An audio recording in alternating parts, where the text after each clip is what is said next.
Good morning. S1 study hacker में आप लोगों का स्वागत है।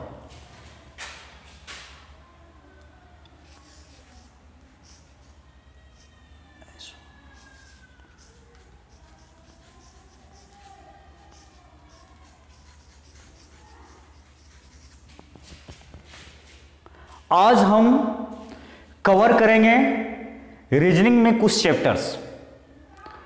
रीजनिंग के दो भाग होते हैं जिनमें से सिर्फ आपको एक भाग पढ़ना पड़ेगा, नॉन वर्बल और वर्बल। नॉन वर्बल वर्बल या भाषिक एवं भाषिक, जिसमें से आपको भाषिक से कुछ भी नहीं पढ़ना है, सिर्फ और सिर्फ आपको कवर करना है या भाषिक यानी कि नॉन वर्बल को। नॉन वर्बल में कितनी इकाइयां हैं आज हम लोग इसको देखेंगे, उसके बाद एक एक करके डिटेल से सारी चीज़ों को हम लोग यहाँ पर समझेंगे।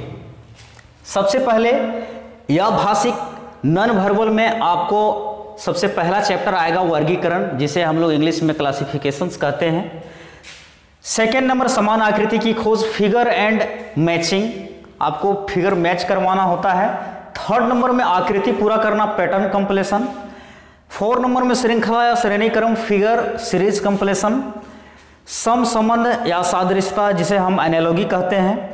6 नंबर में ज्यामितिक आकृति पूरा करना, ज्योमेट्रिक फिगर कंप्लीशन, जिसमें से आपको ट्रायंगल, स्क्वायर और सर्कल, त्रिभुज, वर्ग और वृत्त से संबंधित ही क्वेश्चन पूछे जाएंगे। 7 नंबर में दर्पण प्रतिबिंब एवं जल प्रतिबिंब, मिरर आईना, mirror and water images. 8 number में हम लोग बात करेंगे कागज के मोड़ एवं पंच, पेपर फोल्डिंग एंड पंचिंग, सब समझाया जाएगा, अभी आप लोग देख लीजिए। 9 नंबर में कागज के टुकड़े एवं उनसे बनी आकृतियां, पेपर कटिंग। 10 में छिपी आकृति, हिडन फिगर्स। तो हम लोग ये चीज देख लिए। या भाषिक में आपको 10 चैप्टर्स कवर करने पड़ेंगे और बिल्कुल आसान है, बिल्कुल बेहतरीन, एकदम बढ़िया से आप समझ पाएंगे। यहाँ पर आप देख लीजिए, हम आपको एक एक करके सभी चीज़ों को समझाएंगे। यहाँ पर सबसे पहले हम देखेंगे वर्गीकरण, क्लासिफिकेशंस। वर्गीकरण, इस बात को सबसे पहले हम समझ लेंगे कि वर्गीकरण है क्या। वर्गीकरण मतलब आपको कोई 4 ऑप्शंस दिए हुए रहेंगे, जिनमें से आपको उन चारों में से एक को अलग करना पड़ेगा। वो आपको देखना पड़ेगा, आपको पहचानना पड़ेगा कि इन चारों में से तीनों एक जैसा रहेगा और एक उन तीनों में से अलग रहेगा। तो उन्हीं एक जो तीनों में से अलग है उसको बाहर निकालना है। देखिए, हम यहाँ पर एग्जाम्पल के तौर पर ले लिए हैं फूल, घर, पेड़, कछुआ। यहाँ पर फूल, घर, पेड़, कछुआ 4 ऑप्शंस हैं, जिसमें से इन चारों में से एक अलग है, उसको निकालना पड़ेगा आपको। जैसे देखिए फूल, आप देखिएगा ध्यान से तो आपको सभी बातें समझ में आएंगी। फूल, घर, पेड़, कछुआ। अब यहाँ पर देखेंगे कि फूल, इसको हम घेरा बना चुके हैं, एक बार पहले से इसको हम समझा रहे थे तो बना हुआ ही रह गया है। फूल, घर, पेड़, कछुआ। अब यहाँ पर देखिए फूल, पेड़, कछुआ, ये तो लिविंग थिंग्स में आता है। लिविंग थिंग्स कहने का मतलब सजीव, जिसमें जान होती है, और घर तो निर्जीव चीज़ है। इसीलिए इन चारों में से यह जो घर है आपका डिफरेंट है, तो यही आपका आंसर है।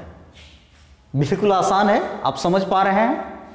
नहीं समझ पा रहे हैं तो आप मेरे प्लेलिस्ट में जाइए और वहाँ पर आपको एक डेमो क्लास नाम से क्लासिफिकेशंस का वीडियो मिल जाएगा, आप वहाँ पर इसको समझ पाएंगे। थोड़ा सा बताया हुआ है, बाकी आज हम आप लोगों को बहुत ही डिटेल से सभी बिंदुओं पर चर्चा करेंगे। देखिए, इस तरह से हम कई एग्जाम्पल ले सकते हैं, बहुत सारे एग्जाम्पल ले सकते हैं।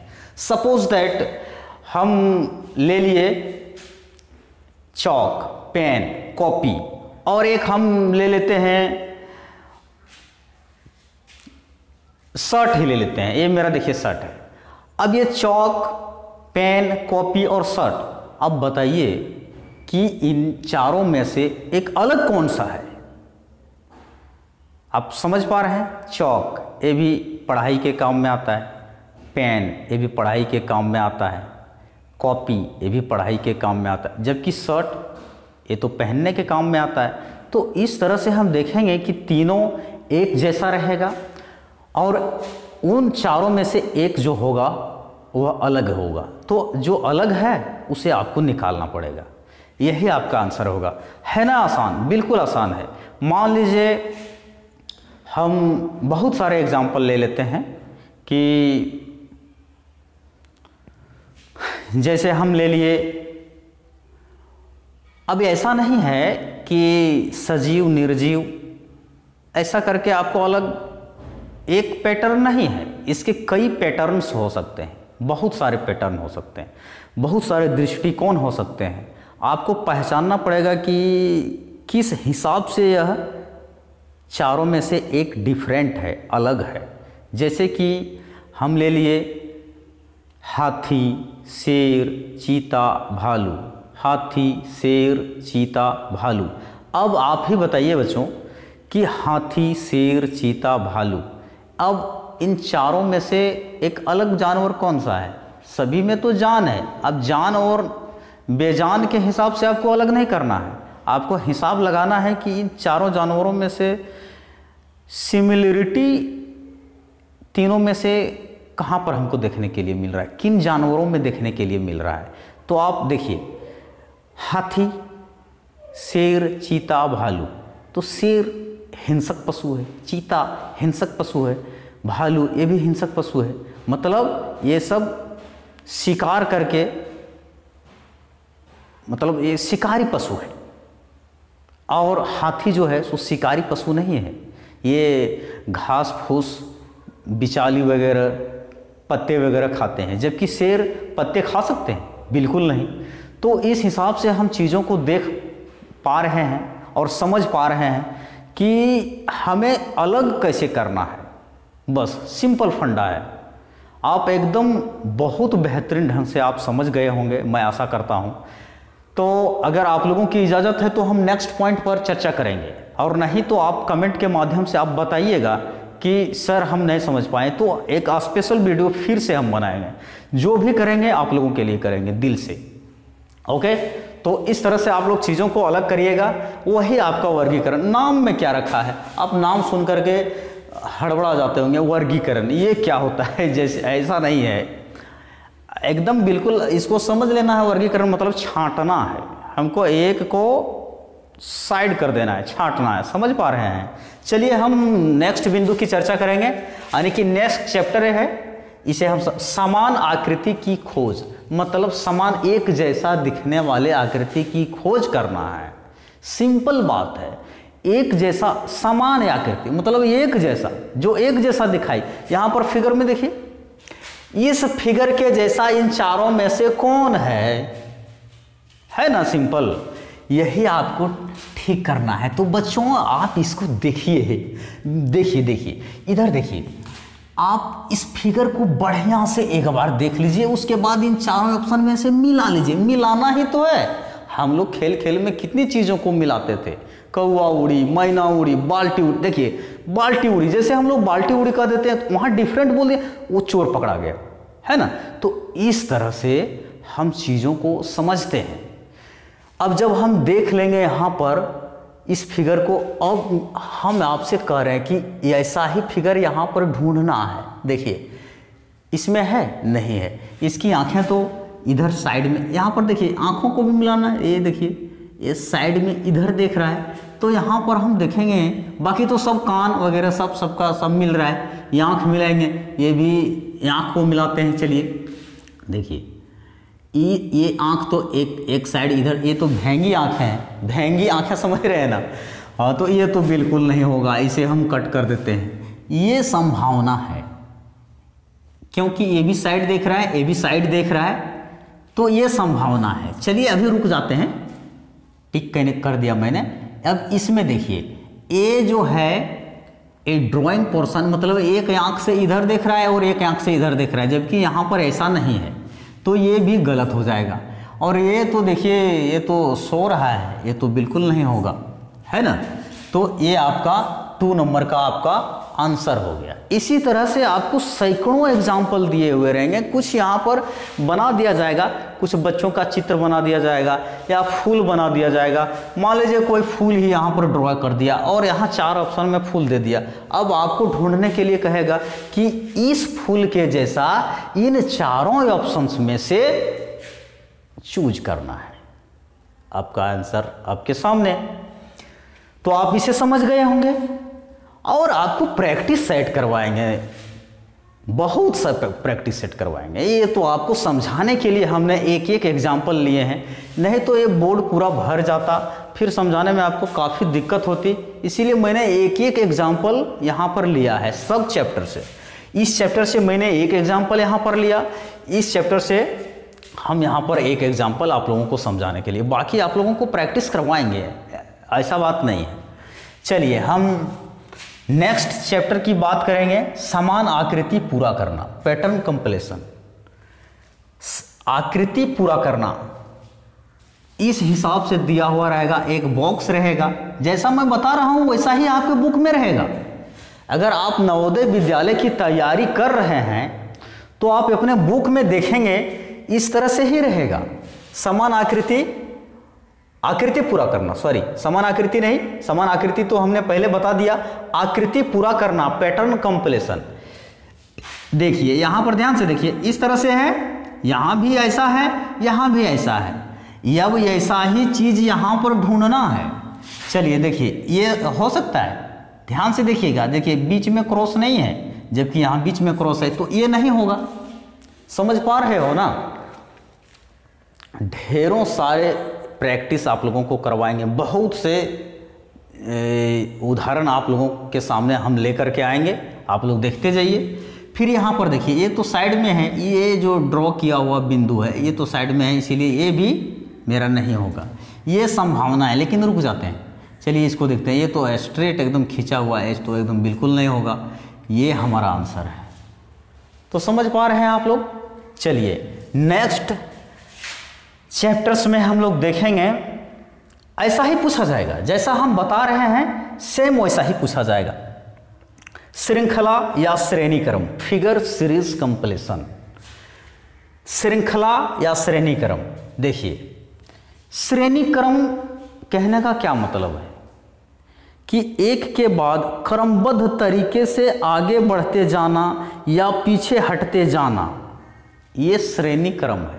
आप लोग नाम सुन करके घबराइए मत, नाम में कुछ नहीं रखा है, नाम समझ लेंगे तो फिर वो चीज़ आसान हो जाती है। आप देखिए श्रेणी क्रम, श्रेणी क्रम मतलब देखिए तुरंत समझ में आएगा। देखिए तो यहाँ पर देखिए 4 नंबर में एक सर्कल ड्रॉ किया, फिर दूसरा सर्कल ड्रॉ किया। अब देखिए ये जो यहाँ पर ट्रायंगल साइज का फिगर हमने ड्रॉ किया है, ये दूसरे सर्कल को ही टच किया है, आप तीसरे को नहीं किया है, चौथे को नहीं किया है। ध्यान दीजिएगा सब में 4 सर्कल ही है, 1 2 3 4, 1 2 3 4।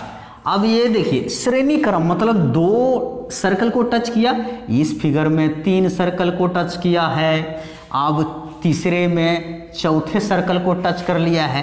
तो देखिए एक के बाद एक बढ़ते जा रहा है, इसमें 1, इसमें 2, इसमें 2, इसमें 3, इसमें 4। अब तो ये सर्कल से बाहर ही हो जाएगा ना, हमने यहाँ पर ऑप्शन नहीं दिया है ताकि हम देख सकें कि आप लोग कितना समझ पा रहे हैं चीज़ों को। देखिए समझ पा रहे हैं तो आप ज़रूर हमको लिखिएगा। देखिए ये ऑनलाइन पढ़ाई है मेरे बच्चों, आप अगर कमेंट नहीं करिएगा तो हमको आपके डिफ़ॉल्ट का पता कैसे चलेगा कि आप समझे कि नहीं समझे। बात को समझ पा रहे हैं आप लोग? आप समझे कि नहीं समझे, आपको कहाँ दिक्कत है, आप किन बातों को लेकर के कंफ्यूज हैं, इन बातों का पता हमको आपके कमेंट से ही चलेगा ना। तो कमेंट आप करिए, ऐसा नहीं है कि मैं ऐसे ही बोल रहा हूँ कमेंट करिए, सब्सक्राइब करिए, शेयर करिए, ऐसा कुछ। जो दिक्कत है वही करिए आप, और जो ज़रूरत है वही करिए, है ना। देखिए सेकंड सर्कल को टच किया, यहाँ पर थर्ड सर्कल को टच किया, यहाँ पर फोर्थ सर्कल, ये अगला में तो ये चौथे सर्कल से भी बाहर चला जाएगा। देखिए हम आपको ड्रॉ करके दिखाते हैं चलिए हम आपको यहाँ पर ड्रॉ करके दिखा, ऑप्शन नहीं दिए ताकि आप लोग कैसे समझ पाइएगा। हर जगह ऑप्शन तलाशना, विदाउट ऑप्शन आपको आंसर देखना है। देखिए इस तरह से, ये तो यहाँ पर हम इस तरह से एक कोन ड्रॉ कर लेंगे और इस तरह से देखिए, ये तो चौथा सर्कल ही बनाना है ना। ये चौथे सर्कल से देखिए, ये आपका आंसर होगा। अगर आपके पास किताब है, नवोदय विद्यालय का किताब है, तो आप देखिएगा आपका आंसर ये रहेगा। तो श्रेणी क्रम कभी बढ़ते हुए क्रम में रहेगा, कभी घटते हुए क्रम में रहेगा। इसको आपको कंप्लीट करना है, बस आपका आंसर हो गया। चलिए अगर आप समझ पा रहे हैं तो हम अगले बिंदु की चर्चा करेंगे। 5 नंबर, सम संबंध या सादृश्यता, जिसे हम एनालॉजी कहते हैं। सम संबंध एक जैसा संबंध, एक जैसा संबंध को हम सम संबंध कहते हैं। जैसा कि संबंध पहले ऑप्शन से दूसरे, पहले का संबंध जिस प्रकार से दूसरे से है, तीसरे का भी संबंध चौथे से उसी प्रकार होगा। अब बात को समझ पा रहे हो। जैसा यहां पर देखिए 5 नंबर है ना, पहला, दूसरा, तीसरा, चौथा खाली है। चौथा में भरना है कि क्या होगा। देखिए पक्षी का संबंध जिस प्रकार से घोंसले से है, पक्षी का संबंध जिस प्रकार घोंसले से है, सांप का संबंध सेम उसी प्रकार से किससे होगा। पक्षी कहाँ रहती है, तो घोंसले में। यही ना हमको ढूंढना है। सांप कहाँ रहता है, सांप कहाँ रहता है, आपसे हम पूछ रहे हैं। घोंसले में दे दें, यहाँ भी घोंसला दे दें, आंसर हो जाएगा।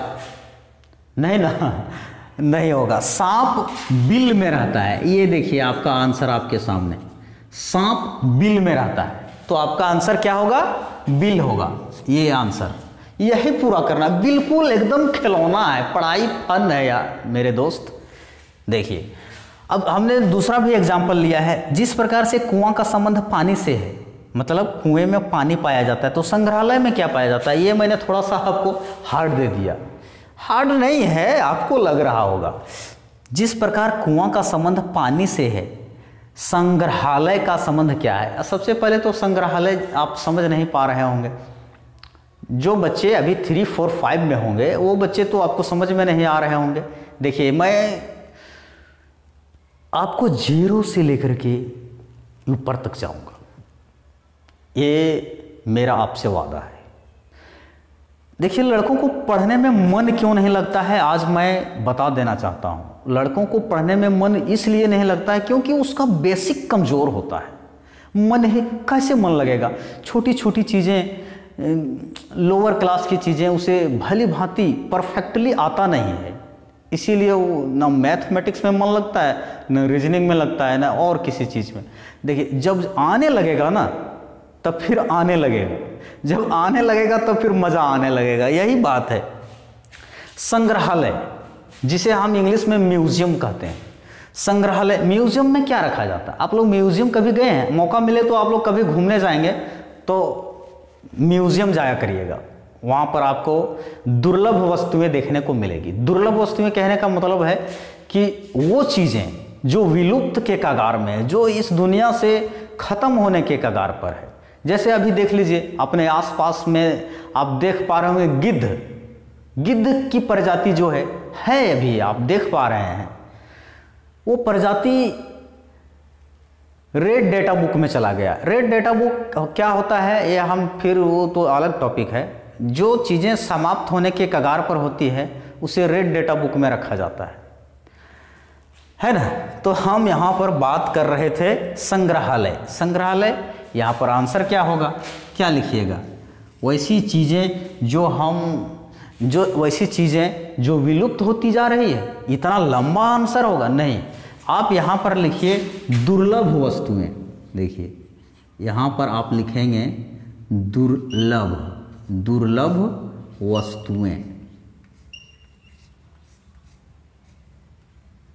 दुर्लभ वस्तुएं, है ना। तो आप समझ पा रहे हैं कि जैसा संबंध पहले से दूसरे का है वैसा ही संबंध तीसरे का चौथे से होना चाहिए। आपका आंसर रेडी है ना। जैसा संबंध पक्षी का संबंध घोंसले से है, सांप का संबंध बिल से है, कुआं का संबंध पानी से है, संग्रहालय का संबंध दुर्लभ वस्तुओं से है ना। तो समझ गए हैं आप लोग। 6 नंबर में हम लोग बात करेंगे ज्यामितिक आकृति पूरा करना, जियोमेट्रिक फिगर कंप्लीशन। आपको इन 3 बातों का ख्याल रखना है जब भी आपको ज्यामितिक आकृति पूरा करना रहेगा। यहाँ बोला है ना, नाम से ही पता चल रहा है ज्यामितिक आकृति पूरा करना। ज्यामितिक आकृति पूरा करना है तो आपको 3 ज्यामितिक आकृति में बहुत सारे चीज़ आते हैं। ट्रायंगल आते हैं, स्क्वायर आते हैं, सर्कल आते हैं, सिलेंडर आते हैं, रेक्टेंगल आते हैं, बहुत सारे चीज़ आते हैं। लेकिन आपको 3 बातों का ही ध्यान रखना है, त्रिभुज और वर्ग और वृत्त। ट्रायंगल, स्क्वायर और सर्कल, इन तीनों से ही रिलेटेड क्वेश्चन रहेगा, इससे बाहर नहीं रहेगा। आपको ये 3 बात ही, जैसे देखिए यहाँ पर एग्जांपल देख लीजिए, आपको समझ में आ जाएगा। टाइम वेस्ट करने से कोई फ़ायदा नहीं है। आप आंसर, ये ऑप्शन देखते जाइए, उदाहरण देखते जाइए, आपको सब बातें समझ में आएंगी। देखिए यहाँ पर एक फिगर दे दिया गया है। अब आप बताइए कि इस टेढ़े मेढ़े फिगर में कौन से टेढ़े मेढ़े फिगर को चिपका दें कि हमारा बनने जैसा है क्या ये कभी सर्कल बन सकता है? देखिए कोना है, तिरछा है, ऐसा है, तो कभी ये सर्कल बन सकता है? नहीं ना। तो सर्कल के बारे में तो सोचना ही छोड़ दीजिए। अब आप देखिए, कभी त्रिभुज बन सकता है? नहीं बन सकता। कैसे? देखिए यहाँ पर जाके यहाँ मुड़ गया, कैसे बनेगा त्रिभुज? तो एक बच गया स्क्वायर, स्क्वायर ही बनेगा। देखिए यहाँ पर देखिए, इस फिगर को यहाँ सटाएंगे, संभावना है स्क्वायर बनेगा। देखते जाइए। चलिए, ये तो लग रहा है कि बन सकता है, ये तो बिल्कुल नहीं लग रहा है, क्योंकि इस छोर को यहाँ तक छूना है। सब देखिए बराबर आपको देखना है, तो ये संभावना है। सेकंड नंबर का संभावना नहीं, क्योंकि ये छोर यहीं तक आकर के रुक गया, तो यहीं तक रहेगा तो बनेगा नहीं। ये तो पूरा डब्बा जैसा हो गया, ये तो बनेगा नहीं। ये तो पूरा ट्रायंगल हो गया, यानी कि सचमुच में हमारा पहला ऑप्शन ही होगा।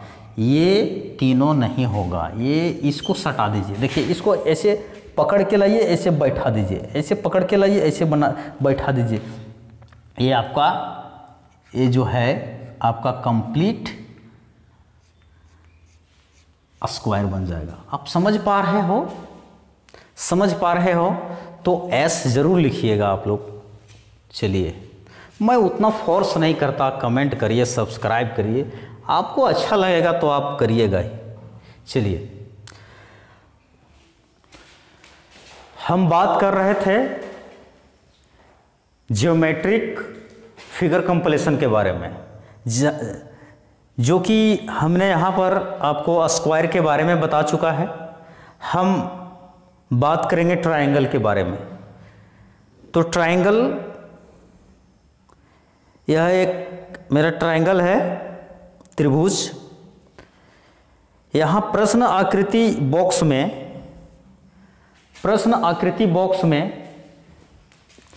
आपको कुछ इस तरह से फिगर दिए हुए हैं,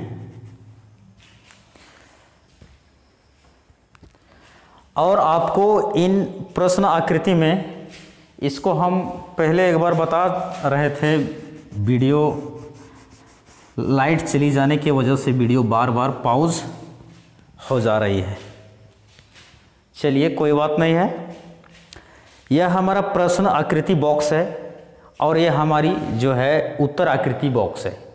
अब इसमें हमें तलाशना है कि कौन सा एक ऑप्शन इसमें सटीक बैठेगा।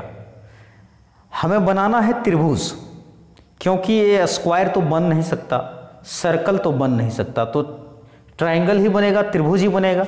चलिए, इसको अगर हम सेलेक्ट करते हैं, एक चतुर्भुज है और चतुर्भुज को मिला देंगे तो त्रिभुज बनेगा? नहीं बनेगा।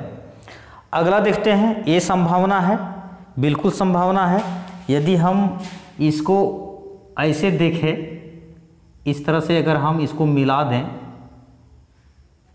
तो हमारा एक त्रिभुज बन सकता है, लेकिन अभी और ऑप्शन बाकी है। इसे हम देखेंगे तो सेम है, लेकिन ये इसकी आकृति जो है सो बड़ी है, इसकी भी आकृति बड़ी है, तो हमारा ये सटीक आंसर है। ये सब हमारा कैंसिल आउट हो गया, तो ये हमारा एक पूर्ण रूप से त्रिभुज बनकर तैयार हो गया है। बस यही करना है आपको, मैथमेटिक्स के साथ एंजॉय करना है, अपने आप बनता चला जाएगा, कुछ नहीं, सब इसी तरह से रहेगा। बहुत सारे आकृति दिए हुए रहेंगे और आपको स्क्वायर बनाना रहेगा, ट्रायंगल बनाना रहेगा और यहाँ पर सर्कल बनाना रहेगा। आप देखिए, कुछ प्रश्न आकृति बॉक्स में इस तरह से प्रश्न दिए हुए रहेंगे और ये हमारे जो दिए हुए हैं उत्तर आकृतियां हैं। अब इसे हमें ढूंढना है कि इसमें इन चारों में से कौन से फिगर को यहाँ पर हम यहाँ पर रखें इस तरह से कि हमारा यह एक पूर्ण आकृति, पूर्ण वृत्त बन जाए, पूर्ण सर्कल बन जाए। तो देखिए, इसकी संभावना है, इसकी तो एकदम संभावना नहीं है और इसकी भी संभावना नहीं है, इसकी भी संभावना नहीं है। तो हमारा जो सटीक आंसर है वो ए रहा, 1 नंबर का। यहाँ पर देखिए, इसको ऐसे लाएंगे, इसको घुमा के ऐसे बैठा देंगे, ये वाला पोर्शन इसके अंदर चला जाएगा ऐसे। देखिए, आपको समझने में दिक्कत हो रही है तो आप हमें बता सकते हैं। देखिए, ऐसे बैठा दिए ना, पूरा सर्कल बनकर रेडी हो गया है। चलिए, आप लोग को समझ में आ गया होगा, स्क्वायर, ट्रायंगल और सर्कल। हम नेक्स्ट चैप्टर का चर्चा करेंगे, दर्पण प्रतिबिंब एवं जल प्रतिबिंब, मिरर एंड वाटर इमेजेस। देखते हैं दर्पण क्या है। दर्पण आईना है, आईना के सामने किसी को भी रखेंगे तो वो क्या है, इसके कुछ हम लोग फैक्ट्स को पकड़ेंगे, तब जाकर के चीज़, जो भी चीज़ें हैं वह क्लियर हो पाएगी। अभी देखिए, यह एक आईना है, ऐसे रखा हुआ है और ऊपर में एम है। अब इस तरह से आपको यहाँ पर हम बना देते हैं, इसको चलिए मिटा देते हैं।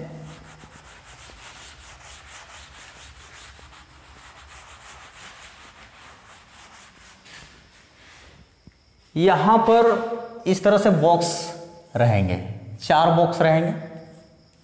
अब चारों में पूछा जाएगा, ये है प्रश्न आकृति, ये है उत्तर आकृति। कुछ ऐसे दिए हुए रहेंगे, कुछ ऐसे दिए हुए रहेंगे और ऐसे भी हो सकते हैं, ऐसे भी हो सकते हैं। आपको बताना है कि जो ये हमारा दर्पण प्रतिबिंब है, प्रतिबिंब मीन्स परछाई, परछाई। जब हम आईने के सामने अपने आप को देखते हैं, जो आईने के भीतर वाला चित्र हमें दिखता है, फोटो दिखता है, उसे ही प्रतिबिंब कहा जाता है। तो ये आईने के ऊपर हमने एम अक्षर को रख दिया। अब जो यहाँ पर फिगर बनेगा, ये तो ऐसे ही बनेगा ना, यहाँ का यहाँ ऐसे ही रह जाएगा, ऐसे, ऐसे और ऐसे ही बनेगा ना। तो आप इस चीज़ को यहाँ पर मिलाइए। देखिए, ये तो ऊपर तक नहीं गया है, मतलब ये नहीं है, ये है, यही संभावना है। ये तो नहीं होगा, ये तो नहीं होगा। क्यों नहीं होगा, हम इसके बारे में भी डिस्कस करेंगे। देखिए, ये ऊपर और नीचे, नीचे की चीज़ें नीचे ही रहेगी, ऊपर की चीज़ें ऊपर ही रहेगी। कांस्टेंट होता है इसका जो, ये जो ऊपर नीचे का जो इमेज है ये कांस्टेंट रहता है। इसका जो वेरिएबल है ये स्थिर होता है।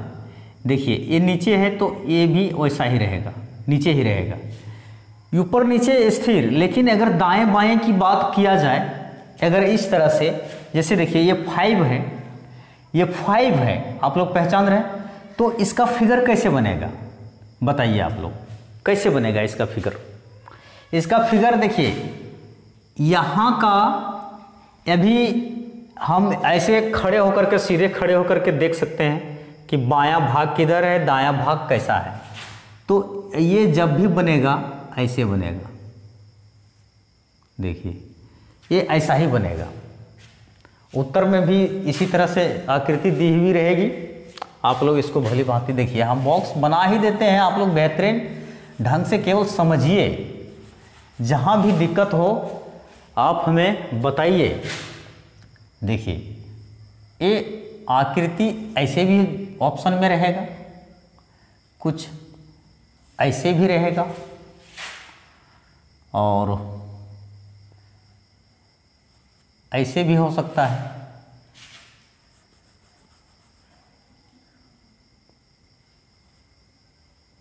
ऐसे भी हो सकता है और ऐसे भी हो सकता है।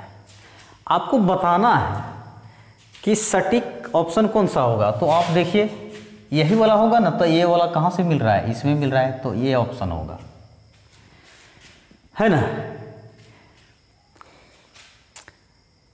यहाँ पर हम जो बताए हैं LHS and RHS, left hand side और राइट हैंड साइड, ऐसे देखिए इस 5 को हम इस तरह से खड़े होकर के देखेंगे तो जो बाएं का पोर्शन है वो दाएं चला गया और दाएं का पोर्शन बाएं रह गया। देखिए ये जो पोर्शन था 5 का, ये तो आईने में बाएं तरफ रह गया। देखिए आप लोग बढ़िया से देखिए, ये जो बाएं तरफ था ए वाला, अभी फिगर के माध्यम से भी हम बहुत अच्छा से समझाएंगे आप लोग को। देखिए यहाँ पर भी देखिए, चलिए ये अक्षर में नहीं समझ में आ रहा है ना, तो इसको, ये जो स्तंभ है, ये जो खंभा है, इस खंभे को देखिए, मान लीजिए बिजली का खंभा है इस तरह से लटका हुआ, यहाँ पर आकर के इस तरह से लाइट है। तो ये जो बाएं तरफ है आप आईने में देख सकते हैं, ये दाएं तरफ चला गया है, ये राइट हैंड साइड में चला गया है। ये है लेफ्ट हैंड साइड LHS और ये RHS। तो देख पा रहे हैं जो लाइट यहाँ पर रियल में बाएं तरफ था, ये आईने में जाकर के दाएं तरफ हो गया है। तो ये अस्थिर रहता है, यह स्थिर, यह स्थिर नहीं, यह स्थिर।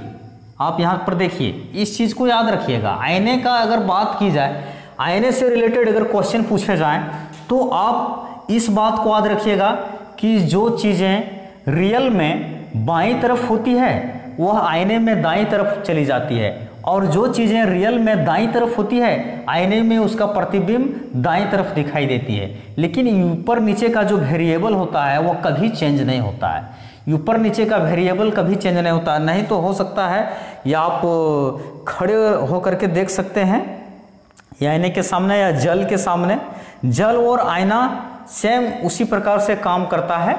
आप प्रैक्टिकल करके देख सकते हैं, ठीक है। तो आप इस बात को याद रखें, ऊपर नीचे का वेरिएबल सेम रहता है, ये चेंज नहीं होता, ये कभी चेंज नहीं होता, ये परिवर्तन नहीं होता है, ये जबकि ये परिवर्तन हो जाता है। आप यहाँ देख पा रहे हैं 5 का जो हिस्सा रियल में बाएं तरफ था, मतलब जो ये ओरिजिनल अक्षर है, ये तो आईना वाला है ना, ये परछाई है, और ये चला गया। देखिए ये बाएं तरफ रह गया, ये बाएं तरफ रह गया, और ये वाला चीज, ये वाला जो भाग था ये दाएं तरफ चला गया। तो आप समझ पा रहे हैं, खंबे से आप लोग भी समझ गए बहुत बेहतरीन ढंग से। तो आपको मैं आशा करता हूं कि दर्पण प्रतिबिंब एवं जल प्रतिबिंब आपको समझ में आ गया होगा। नहीं आया है तो मैं ढेर सारे एग्जाम्पल आप लोगों के सामने लाऊंगा, प्रैक्टिस भी करवाऊंगा, एक्सरसाइज भी दूंगा आप लोगों को। बहुत से आपको प्रैक्टिस करना है। आपके पास एक बुक भी होनी चाहिए जिससे आप बढ़िया से प्रैक्टिस कर सको।